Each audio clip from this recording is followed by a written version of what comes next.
آخر گفتن خدایا از فتنه مسیح دجال ما را نگه بدار. این دعای هست که همه شما پیغمبر خدا تعلیم دادند که بعد هر یک نماز شما پناه طلب کنید. برادرای عزیز، شما یک خلاصه برارید. پیغمبری که اینقدر عظمتی داشت، اینقدر بزرگی داشت، از فتنه دجال پناه طلب کردند. فتنه دجال خیلی فتنه کلانی هست. حضرت حذیفه میگوید همراه اصحاب پیغمبر خدا در باب قیامت بحث داشتیم و ناگاه رسول اکرم از پیش ما گذر کرد، گفت موضوع شما چی موضوع هست؟ گفتیم موضوع قیامت است. رسول الله گفتن لن تقوم ساعت حتی تکون قبلها 10 آیات. ای امتان من، تا 10 نشانه را شما با چشم خود نبینید قیامت آن روز وحشت بالای شما نمی آید. که آن چی بود؟ یکم طلوع آفتاب بود، از جانب مغرب به جانب مشرق حرکت میکند. دوم دعوت الارض بود که با مردم سخن میگوید، جانور است با زبان آدمی گپ میزند، ما و شما را نصیحت میکند. سوم دخان بود، دود بود که 40 روز در روی زمین ایستادگی میکند و از این دود کافرها ورم میکنند، از گوش و بینی آنها زرداب سر میکنند. چهارم این آتش بود. پیغمبر خدا گفت از شهر یمن میبراید، اگر شب در کجای باشین، روز در کجای باشین، این آتش همراه شماست، فقط بر شما باد که به طرف شام سفر کنید. پنجم چی بود؟ فروروی شهرها در جانب مشرق گفتن پیغمبر خدا سر می شود. ششم گفتن فروروی شهرها در جانب مغرب سر می شود. هفتم گفتن فروروی زمین ها در جزیره های عرب سر می شود. اینا هم نشانه های قیامت است. هشتم پیغمبر خدا گفتن دجال می براید. نهم گفتن حضرت عیسی پایان می شود. دهم گفتن یعجوج و معجوج می براید. در اطراف این 3 موضوع انشاءالله با شما صحبت میکنیم. رسول اکرم میگوید ما بین خلق آدم الى قیام ساعه امر اکبر من الدجال. از آفرینش حضرت آدم تا روز قیامت هیچ امر، هیچ فتنه بزرگتر از فتنه دجال نیست. از آفرینش آدم تا روز قیامت از فتنه دجال دیده دیگر فتنه سختر وجود ندارد. گفتم پیغمبر اینقدر فتنه کلانی هست. فرزند حضرت عمر عبدالله خدا رحمت و مغفرت چون کند گفتن انطلق عمر رضی الله تعالی عنه فی رهط من اصحاب النبی مع النبی قبل ابن سیاد. حضرت عبدالله گفتن روز پدرم فی رهطین آمده است. در این عباره حدیث پیغمبر خدا رهط گفته عربها از 3 نفر تا 7 نفر رهطین میگویند. حضرت عمر میگوید 3 نفر بود، 5 نفر بود یا 7 نفر بود، همراه خودش و همراهی پیغمبر خدا به جانب ابن سیاد رفتند. بسیار توجه کنین، ابن سیاد این کی باشد؟ حتی وجده یلعب مع غلمان. حضرت عبدالله میگوید این جوان رسول اکرم همراه حضرت عمر و چند یار خود وقتی که به نزد ابن سیاد رفتند، ابن سیاد با کودک ها بازی داشت. خود کودک بود، نابالغ بود، شاید 10 ساله بود، شاید 11 ساله بچه بود.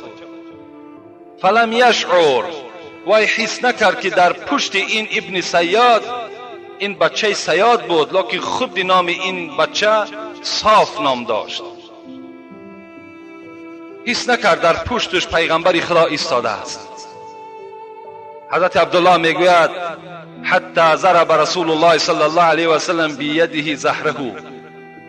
رسول اکرم دستش میگه برداشت در پشت این ابن صیاد زد و این جوان 10 ساله به سوی پیغمبر خدا نگاه کرد. رسول الله گفت اتشهد انی رسول الله؟ ای ابن صیاد، تو گواهی میدهی این که من پیغمبر خدا هستم؟ قال ابن صیاد اشهد انک رسول الله الامیین، من گواهی میدهم این که تو پیغمبر عرب ها هستی، پیغمبر من نیستی. اتشهد انک انی رسول الله؟ ابن صیاد میگد به جانب پیغمبر گشته گفت آیا ای محمد تو گواهی میدهی که من پیغمبر هستم؟ رسول اکرم گفتند آمنت بالله و رسولی، من ایمانی بر خدا دارم و ایمانی به پیغمبرهای خدا دارم. رسول الله گفتند ابن صیاد آیا برایت یگان خبرهای از غیب می آید؟ ابن صیاد گفتند بله. گفتند خبرهای می آید، بعضی اشون حق هستند بعضی اشون ناحق هستند. رسول الله گفتند حق را با ناحق آمیخته میکنی؟ آیا حق را از ناحق جدا کرده میتونی؟ این بحث بین محمد است و بین ابن صیاد 10 ساله بچه است.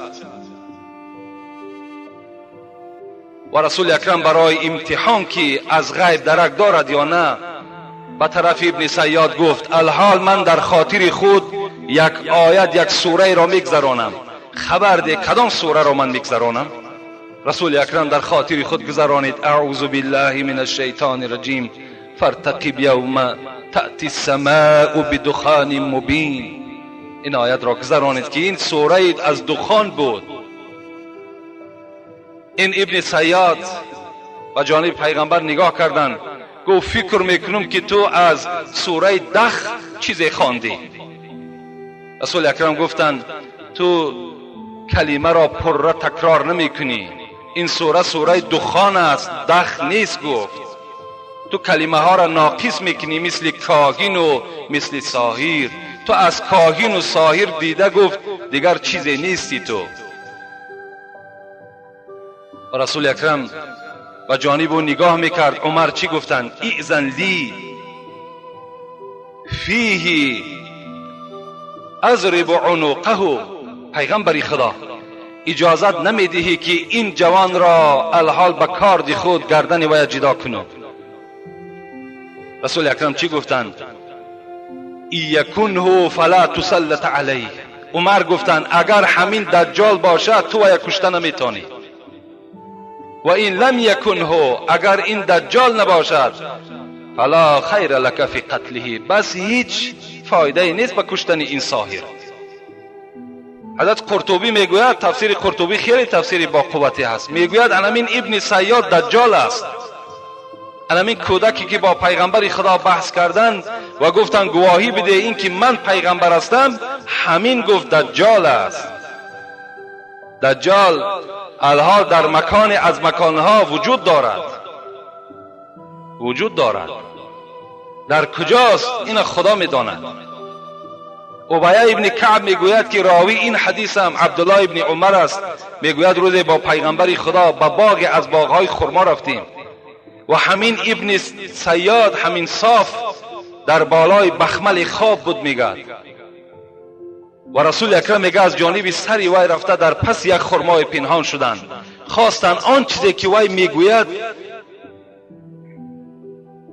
گوش اندازند چی میگوید تا که از حال ابن صیاد آگاه شود. لکن میگن مادر انصاف پیغمبر خدا را که دید در پسی خرما پنهان شد، فرزند خدا فریاد کرد صاف به نزد من بیا.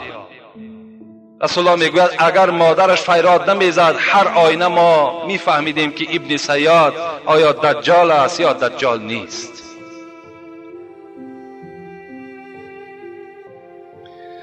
صحابه پیغمبر خدا میگویند روز پیغمبر خدا بالای منبر برآمدند و چنان یک تصویر از آمدن دجال کردند چنان یک خوب بیان کردن حتی که ما ترسیدیم از مسجد بیرون شویم.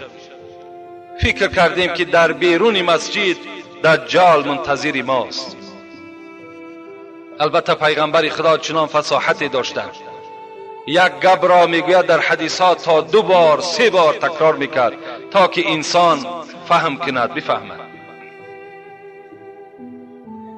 چند روز از بین میگذشت، صحابه ها غمگین بودند. پیغمبر خدا از آنها پرسید چرا غمگین هستین؟ از چه حالت؟ گفتند پیغمبر خدا از روزی که دجال را برای ما خبر دادی، آمدن او را برای ما آگاه کردی، عملهای او را ما فهمیدیم، یک وهم بر بالای ما آمدگی هست که حتی گمان میکنیم یا این ساعت یا ساعت دیگر دجال بالای ما هجوم میکند. رسول اکرم گفتند ای اصحاب من، تا زمانی که من در بین شما هستم شما از دجال نترسید، زیرا اگر دجال این لحظه ها برآید این بدبخت، من با او مقابله میکنم و یا من شکست میدهم. لیکن رسول اکرم چی گفتند؟ این مما اخاف علیکم من بعدی من زهرت دنیا و زینتها. لکن از دجال دیده ای امتی من بر شما از این لذت دنیا میترسم. از دجال دیده من میترسم که بعد سر من این دنیا شما را فریفته میکند، شما را از راهی حق برای ناحق میبرد.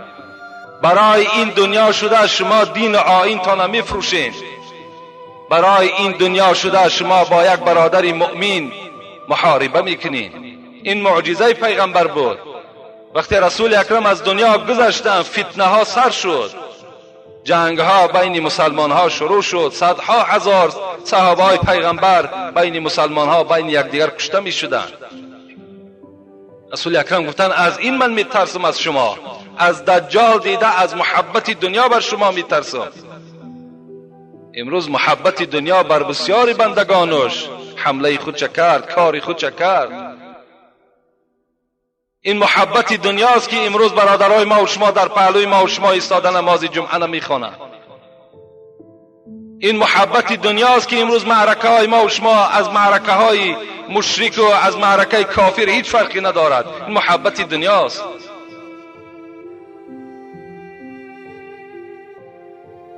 غیر الدجال اخفف علیکم من الدجال الائمه المضلین. ای امتی من، از دجال دیده من گفت از دیگر دجال ها می ترسم. این کدام دجال هاست؟ پیشواهایی که مردم گمراه میکنند، از اونها می ترسم. زمان می شود که این محرابی که جای محاربه است، محراب نامش جای حرب است، باید که عالم باید داملا با شیطان در اینجا محاربه کند، لکن همون عالم از شیطان هیچ کمی ندارد، خود شیطان شده است. خود مردم به سوی مردود و به سوی فسق و فساد میبرد. رسول الله گفتن از اینها من میترسم، از دجال دیده.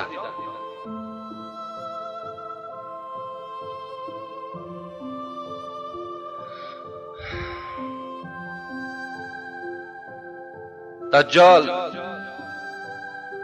رسول اکرم بیان کردند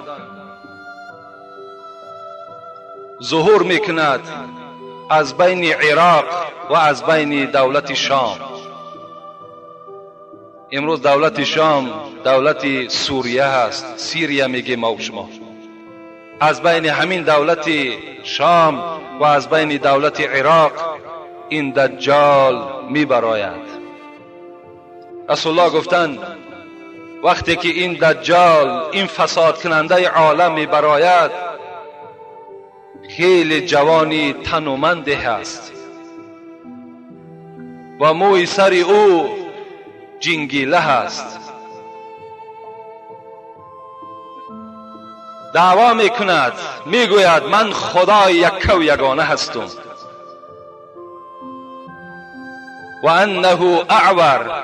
پیغمبر خدا گفتند ای امتان من، تمام شکل و خصلت‌های دجال را برای شما چنان معین و چنان خبر می‌دهم که هیچ پیغمبری مثل من بر شما خبر دادگی نیست. وقتی وی می‌براید جوان تنومند، مویهای سر جنگله و پس سر او با روایت مسلم می آید که بسته شده است، مثل بعضی از همون مویهایی که از پس سر کاکل میکنند، بسته شده است. و وی دعوا میکند خداست، وی خدا نیست. انه اعور، وی کور است، یک چشمی راستش کور است. و ان الله لیس باعور، پیغمبر میگوید حالان که خدای شما کور نیست، این کور است. مکتوب بین عینی کافر، پیغمبری خدا گفتن بین دو چشمش با حرف های کلانی که خواه با سواد باشین خواه بی سواد باشین نویسانده شده است همین مرد کافر است.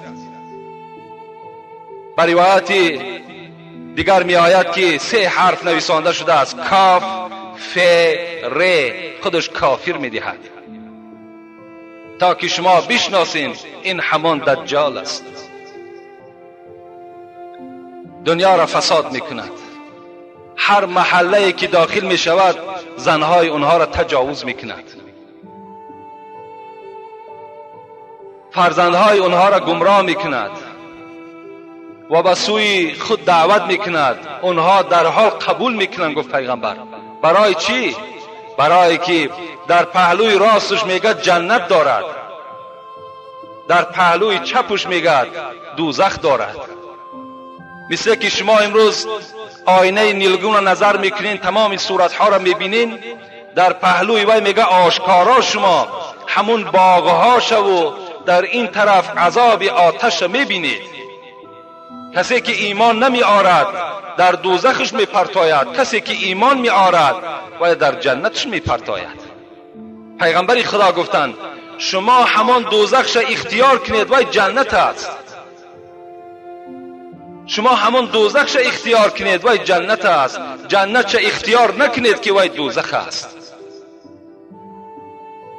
اگر شما بخواهید گفت امت من از این مکر و اصلا دجال گفته چی را میگویند؟ من برای شما لغت دجال فریبکار، فریبگر، مکار، شیطان را دجال میگویند.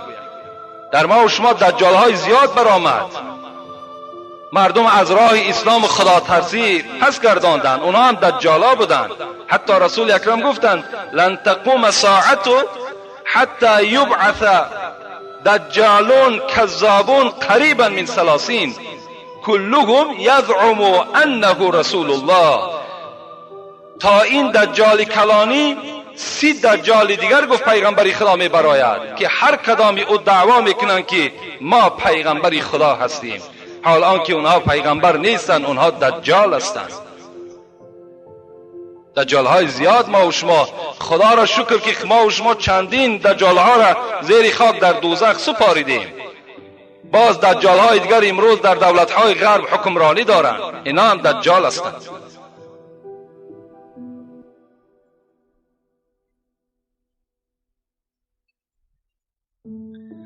پیغمبری خدا گفتند دوزخش اختیار کنید و جنت است. مغیره میگوید هیچ کس مثل من از پیغمبری خدا در باب دجال بسیار سوال نمی کرد. از او پرسان کردم پیغمبری خدا میگویند دجال همراه خود یک کوه پر از غذا و نان دارد، آیا حق است؟ گفت بله حق است. وای به منزله یک کوه چی دارد؟ از غذا، از خوردنی ها دارد. هر قبیله و هر محله که ایمان میارد از این غذا بر اونها عطا میکند. مثل امروز ما و شما را یاردم ها میتن. بعضی یاردمی که خالصانه و بشردوستانه باشد میلش، لکن یاردم هایی که برای تبلیغ دین نصرانی و دین یهودی باشد او حرام برای ما و شماست. خدایا از این ما به سوی تو پناه طلب میکنیم. کوهی از غذا دارد، ایمان میاری مرحمت گیر، ایمان نمیاری در دوزخ قتلت میکنن میپرتاید. هر جایی که ایمان میارد میگد اون سرزمین همه سبزگار میشود، تمامی میوه ها میوه میاندازند. دجال آسمان امر میکرده است ببار، میباریده است، زمین را میگفته است برویان.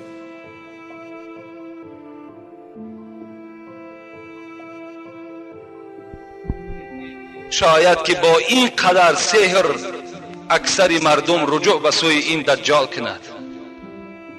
امروز بسیاری از جوانای ما و شما که از گفتن هم مانده شدیم یک فالبین باور میکند. پس دجال به این قدر بزرگی و به این قدر سحر و جادو و چهل باور نمیکند. باور میکند که این همون خداست. نعوذ بالله.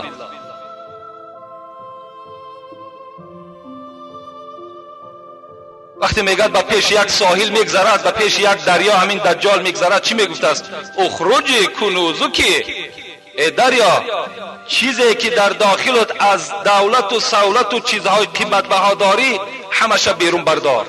همش بیرون برداشته میشده است. از پسش میگد مثل سگی که از پسی صاحبش میرود، مثل از پسی دجال همین تمام دولت و سهولت حرکت میکرده است. این سحر بین، این حالت ببین.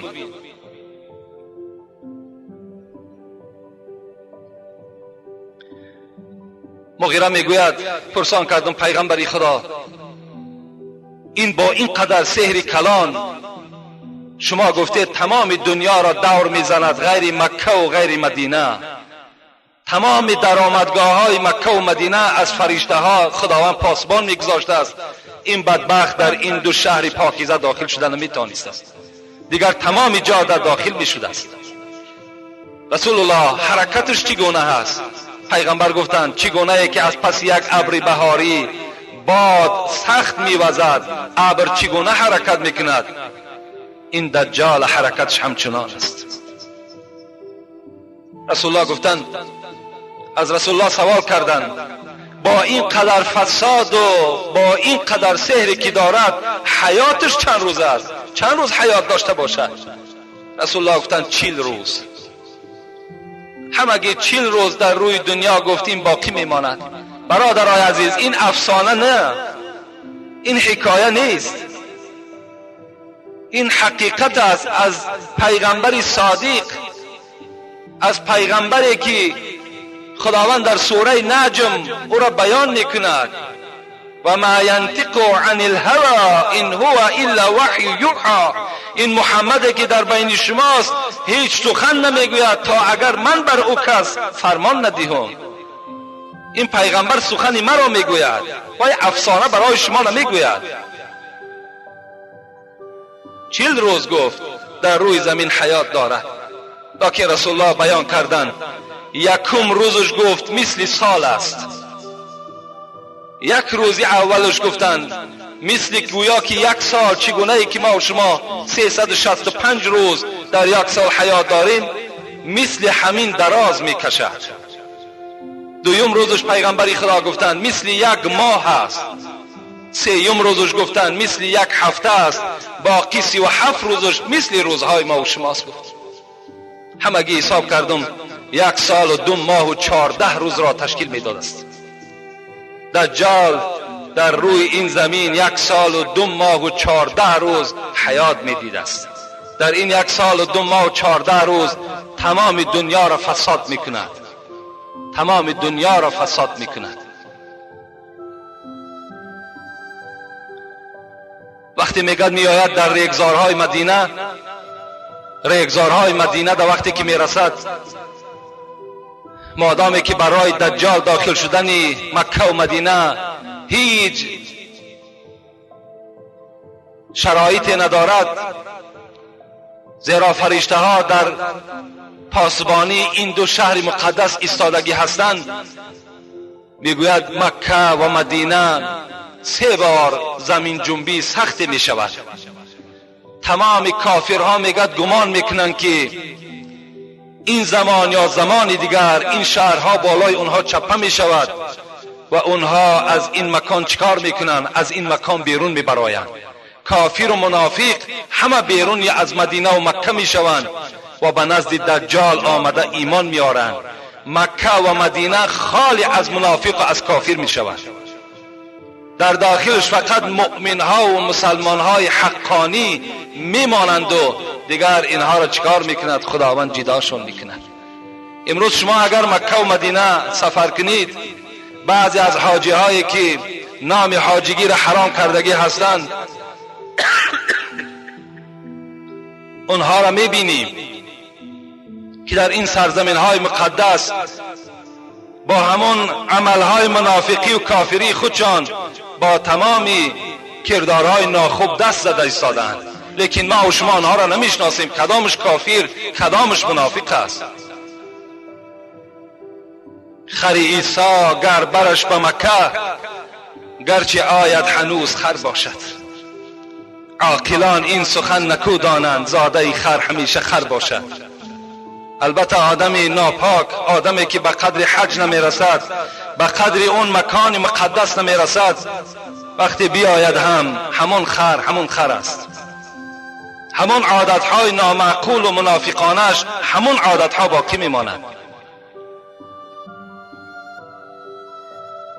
رسول الله گفتند 3 بار تکان میخورد. این 3 بار مثل که از ایلک چگونه ای که آرد بیخته می شود و چرکی او جدا کرده می شود، این چرک ها همه به نزد دجال می آیند و به دجال ایمان می آرند.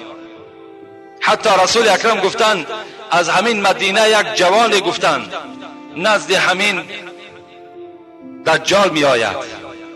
پاسبان های دجال این جوان می بینند، می گویند آیا به خدای ما ایمان می آری؟ می گوید نه، من بر خدای شما ایمان نمی آرم. آنها این جوان می دارند و نزد خدای خود دجال می برند. دجال وقتی این جوان می بیند می گوید بر من ایمان می آری؟ اتؤمنو بی؟ ایمانی بر من می آری؟ می گوید نه، من بر تو ایمان نمی آرم. می گوید بر پشت بخوابانینش، عذابش دهین. وقتی عذابش می دهند از جاش می خیزانند، ایمان می آری بر من که من خدا هستم؟ این جوان می گوید نه، من ایمان نمی آرم بر تو، تو دجال هستی. وقتی این سخن دجال می شنود به جانب همون کسانی که در اطرافش جمع شدن ایمان آوردن می گوید اگر این جوان را الحال من 2 پاره کنم و باز این را 1 جا کنم، آیا شما را باوریتان به خدا بدن من زیاد می شود؟ می گویم بله زیاد می شود. جوان به پشت می خوابانند. رسول اکرم حکایت دارد و از تار سرش می گوید دجال تا پایان پا 2 پاره می کند و باز فرمان می دهد قم، خیز از جات. می گوید این 2 بریده شده 1 جا می شود، این جوان از جای خود می خیزد. این سحر بینین. دجال می پرسد اکنون بر من ایمان آوردی؟ می گوید اکنون من دانستم که تو همون دجال هستی که پیغمبری خدا خبری تو را بر ما دادگی هست. اکنون من حس کردم که همون دجالی که پیغمبری خدا برای ما حکایت کرده بود برای من معین شد که تو همون دجال هستی. امام مهدی می آید. امام مهدی کیست؟ امام مهدی برای محاربه با این دشمن خدا، با این دجالی که اینقدر بزرگی و اینقدر سحر کلان را صاحب هست که دنیا را همه را فساد دارد، محاربه میکند. امام مهدی را ام سلمه میگوید پیغمبر خدا گفتند المهدی من عترتی من ولد فاطمه، مهدی این از اولاد من است، از فرزندهای فاطمه است. این از پشت امام حسن است، از فرزندهای امام حسن به دنیا می آید. امام مهدی در مدینه منوره تولد می شود و جای وفاتش از روی حدیث حضرت علی در بیت المقدس در فلسطین، در همون مکانی که امروز مسلمان ها خیلی عذاب و شکنجه دارند اونجا دفن می شود. رسول اکرم گفتند لا تذهب الدنيا حتى يملك العرب رجل من اهل بیته. یواطئ اسمه اسمی. دنیا به آخر نمیرسد گفت پیغمبری خدا تا اگر شخص از اولاد من در دنیا پادشاه نشود که نام او به نام من مانند است، نام پدری او نام پدری من است، نام مادری او نام مادری من است. این مهدی الحال نبرآمده است. الحال وقتی که اگر مهدی تولد شود، پیغمبر خدا گفت نظر بر او کنین، وای پدرش عبدالله نام دارد، مادرش آمینه نام دارد. یملأ الارض قسطا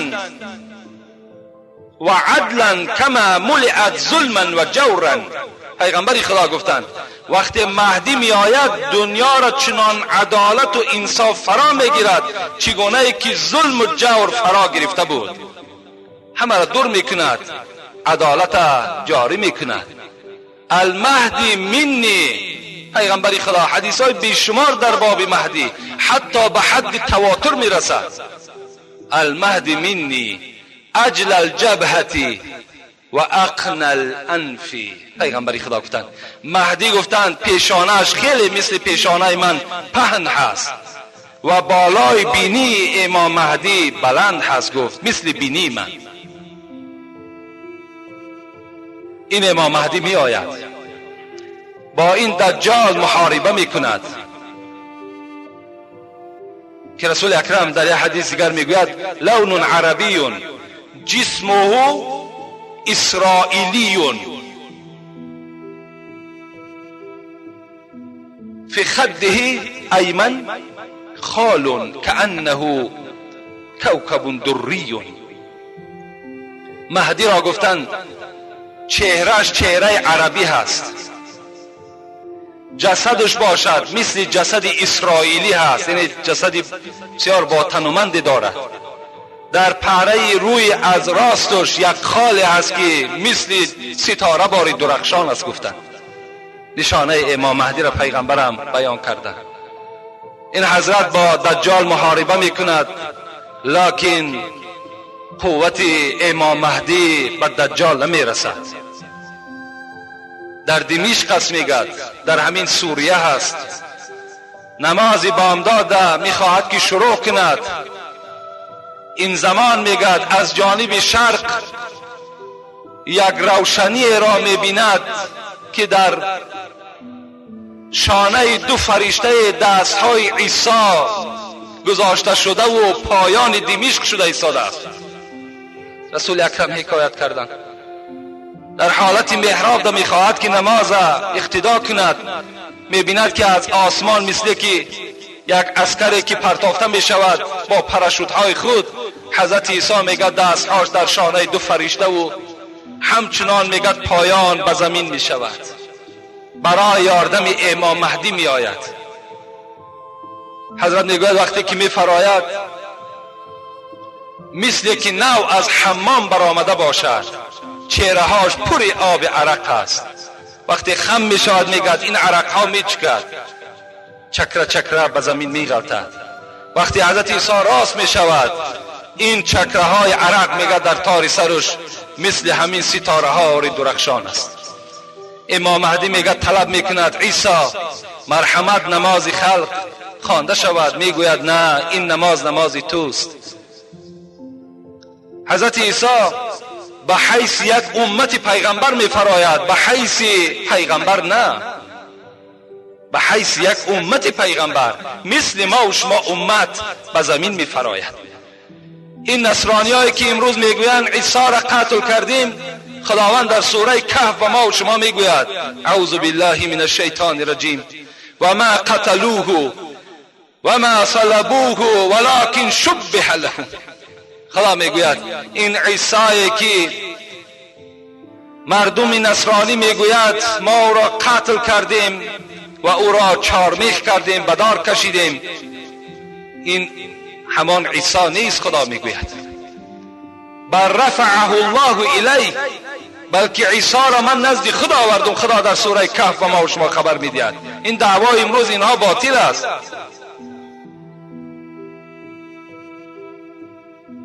وقتی که میگد حضرت عیسی یکی از قومهای خودش یهودی بود، نامش مفسرای را بیان کردگی هستند، نامش یهودی بود. میگد مکر کرد، فریب کرد، عیسی را به یک خانه آورد با همراهی 12 نفر از قومش. در همون خانه آنها را جا کرد و رفت مردم یهود خبر داد که عیسی در فلان خانه یک جای نشستند. این حکایه قرآنی است. مرحمت رفته و یک قتل کنید. اونها میگه وقتی که برای قتل حضرت عیسی می آیند به همون خانه که حضرت عیسی در همون داخل است. و مکرو، خدا را بینین در سوره آل عمران است، و مکرو و مکر الله والله خیر الماکرین. این مکر کرد، میگد این یهودی مکر کرد، آورد عیسی را در این خانه داخل کرد. بر او کس خبر نداد بر عیسی که الحال در اطراف خانه مردم بسیار احاطه کردند و تو را نیت قتل دارند، بلکه وی را به دیگر راهها به این خانه آورد تا که در عذاب اینها گرفتارش کند. این مکر کرد. خدا میگوید مکر کرد، من هم مکر کردم، لیکن من بهترین مکر کننده هستم. خداوند میگه همون یهودی که مکر کرده آورده بود وقتی در خانه می درآید، خداوند میگوید صورت همون عیسی را در صورت همون یهودی میپرتاید و عیسی را نزد خودش میبردارد. وقتی بیرون میبراید مردم یهودی میبینند که در چهره وی صورت عیسی است، همون را به قتل میرساند.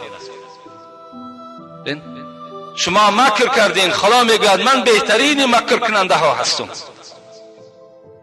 راه بد مرو که بد افتی، چاه در راه مکن که خود افتی. خداوند عیسی را برداشته به آسمان برده بود.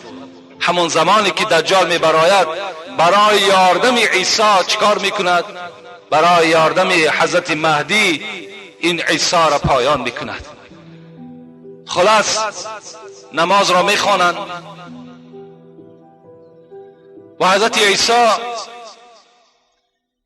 چنان معجزه داشتند که نفسش مثل همان گازهایی که آدم را در حال نابود میکند مثل همون است. میگوید نفسی او را وقتی که بعد مشام کافر میرسد همون زمان به هلاکت میرسد.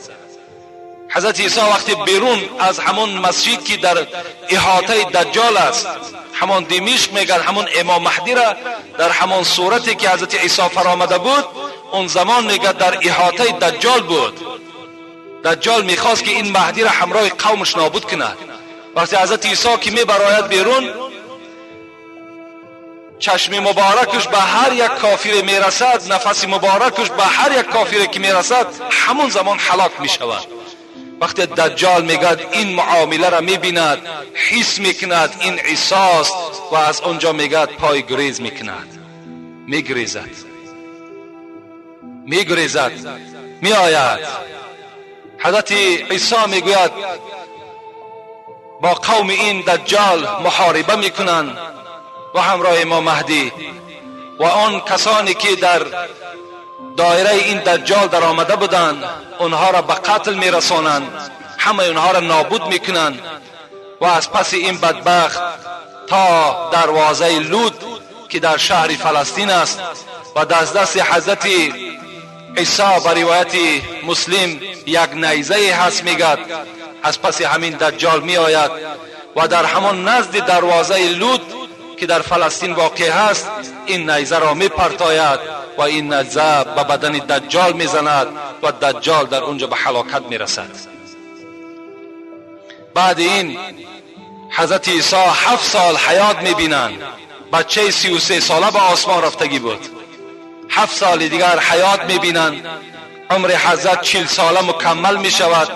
بعد 40 سال مکملش این راوی های تاریخ می گویند که در پهلوی پیغمبر خدا در مدینه منوره دفن کرده می شود حضرت عیسی را.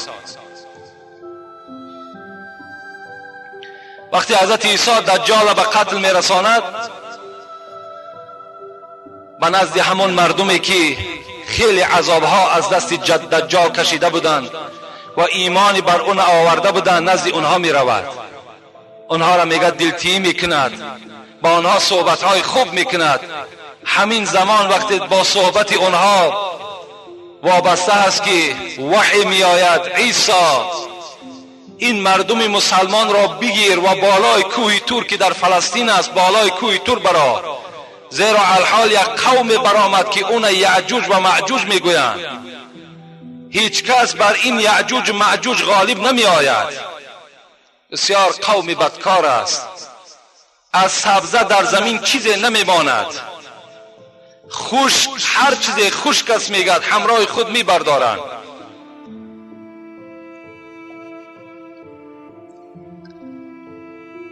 حضرت عیسی این قوم میگیرد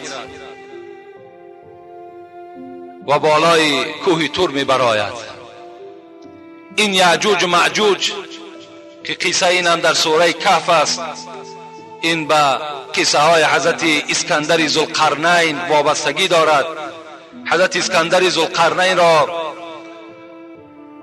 که شخصیتش از کجا بودنش در یگان نص قرآنی آمدگی نیست. یعنی در قرآن از شخصیت اسکندر این ذوالقرنین چیزی خبر نه آمده است که وای از کجاست و کدام آدم است. لکن صاحب تفسیر انوار القرآن میگوید این همان اسکندر مکدانی است که دنیا را تسخیر کردند. لکن این قوم میگد اشکال برای ما آورد، زیرا اسکندر مکدانی کافر بود و شاگرد ارسطو بود، شاگرد افلاطون یا اریستاتل بود. اون کافر بود. میگویند نه این یک لقب اسکندر رومی گذشتگی بود، این لقب ذوالقرنین از همان در این شخص ماندگی است. بعضی ها میگن نه، میگن یک پادشاه مسلمانی بود لقبش به همین اسکندر ذوالقرنین آمده رسید. تفسیر کابلی میگوید مادامی که از مشرق به مغرب که این اسکندر سیر کی کردگی بود، از این خاطر وای ذوالقرنین میگویند، از این خاطر وای را ذوالقرنین میگویند. لکن بعضی مفسرها بر اینند، بر چی هستند؟ میگویند که تفسیر الاساس میگوید این اسکندر همان کروش کبیر است که در عصر 6 پیش از میلاد، الحال 2004 است، 2004 از میلاد حضرت عیسی تا این جانب، پیش از این در عصر 6 این اسکندر میگد کروش کبیر است. زیرا میگد ما یک تمثال یا یک هیکل در ایران یافتیم که 2 شاخ داشت و 2 پر داشت. این ذوالقرنین گفته شخصی را میگویند که صاحب 2 قرن، صاحب 2 شاخ است. این همان کروش کبیر است. یعنی در این مفسرها هر خیل اختلاف های زیاد آوردن، لکن شخصیتش برای شما باز خبر میدهم. در قرآن چیزی گفته نشده است. ما باید که یعنی هرچی مفسرها هم گفتند، ما با این اسکندر ایمان داریم. این قصه قرآنی است، باید که ما فقط عبرت گیریم. فقط اینش هم مفسرها هم گفتند که این از قوم حضرت ابراهیم است که با دعای حضرت ابراهیم، با این نتیجه که از غرب تا مشرق همه را سیاحت کردند و همه را گشتند، این از دعای حضرت ابراهیم بر اون نصیب شد. وقتی همین در یک موضع رسیدند که اون موضع را الحال مفسرها میگویند همین کوههای بلند کوکز است، یا بعضی ها میگویند نه بین ارمنستان و بین آذربایجان است، بعضی ها میگویند نه بین ترمیز و بین هند است. علال خصوص هر گونه مفسرها بیان کردند. این حضرت وقتی که در اونجا میرسد حضرت اسکندر، یک قوم مسلمانی میگوید یک ترجمانی دارند، میآید با حضرت ذوالقرنین صحبت میکنند که از جانب همین دره به ما یک قومی هست که آزار زیاد میدهد، چی خوب میشود که همین بین شما دیوال کنید. یعنی در 2 طرف میگد کوههای خیلی بلندی بود که این یعجوج و معجوج به اونجا برآمده نمیتونست. و بین او را من خلاص برای شما گپ میزنم، بین او را میگد حضرت اسکندر با آهنبندی چیکار میکند؟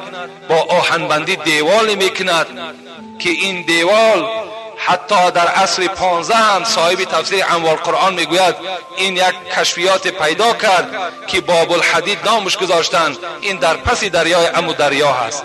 ای خداوند داناست در کجایی که نباشد قصه قرآنی است، ما به این ایمان داریم. و روز می شود که این یعجوج و معجوج از پس این دیوالی که حضرت اسکندر کردن اونها بیرون می شود. و همان روز وقتی که بیرون می شدند، ما قصه را تا اینجا آوردیم، یعنی تمام زمین فساد میکنن، همه را میخورن، همه را نابود میکنن. حتی رسول اکرم گفتن یک کله گوساله 100 تنگه طلا قدر پیدا میکند، هیچ چیز در اینجا نمیماند. حضرت عیسی غمگین میشود، میگوید خدایا، میگوید این قوم نابود کن تا که از عذاب اینها ما در امان بمانیم. خداوند دعای حضرت عیسی را قبول میکند و یک کرم نغف میگوید، در لفظ حدیث میآید فیرسل الله الیهم النغف فی اعناقهم، یک کرمی را که در بینی حیوانها یا از گوسفند و از شتر در ذکر کردن می شود، یک کرمی سفیدی هست و میگه خداوند روان میکند در گردن هر کدام او که میزند همون زمان وی نابود می شود. حضرت عیسی خداوند امرش میکند پایان می شود، میآید نگاه میکند که هیچ مکانی خالی از این یعجوج و معجوج نیست، همه هلاک شدند. دعا میکند زمین ها همه بو میگیرند، خدایا این قوم بدبو را از روی زمین بردار.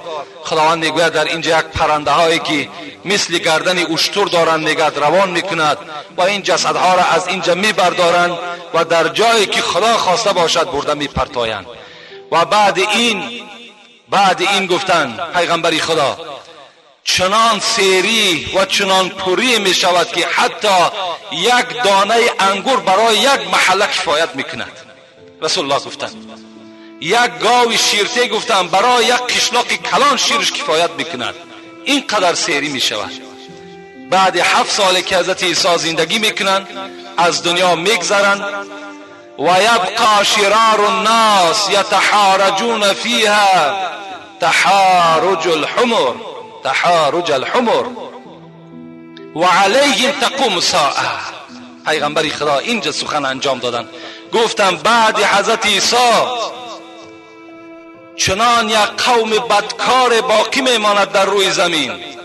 یتحارجون بسیار کلمه غلیظ است که در کوچه ها چگونه که یک خر بالای خر دیگر میپرد، این انسان ها در قد کوچه همون عمل های خر انجام میدهند. در قد کوچه در نزد چشم مردم آزاد چکار میکنن؟ با یک دیگر همین معامله را میکنن. کما تحارج الحمر، مثل خرها چگونه که پیغمبر گفت بالا یک دیگر میپرند، این مرد و این زنهای بدکار اون زمان این عمل را انجام میدن.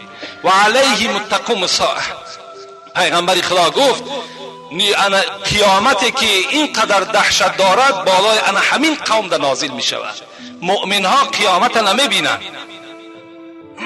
مسلمان ها این دهشت قیامت نمیبینند، مگر این دهشت گو خداوند همین قوم بدکار بالای اینها قیامت قائم میشه.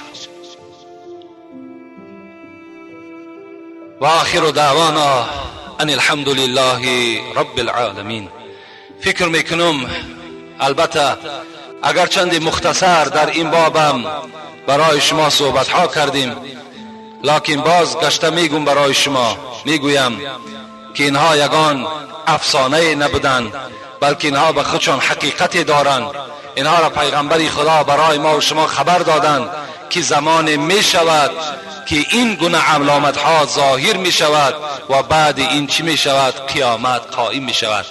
خدا خواسته باشد موضوع قیامت را هم این جمعه آینده نه، بلکه شاید از جمعه های آیندهش در باب قیامت صحبت میکنیم که قیامت چگونه بالای بنده مؤمن است یا بنده غیر مؤمن است، چگونه می آید. انشاءالله از حالت اونها هم خدا اگر به ما و شما عمر داده باشد البته حکایت میکنیم. خداوند عاقبت همه ما و شما را به خیر بگرداند.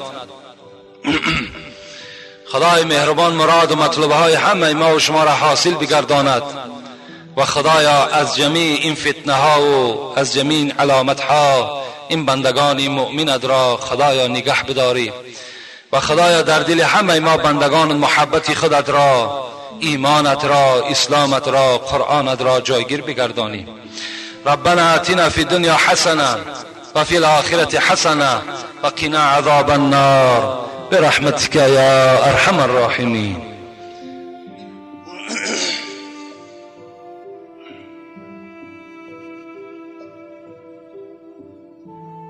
خیر احسان هایی که نزد ما شد،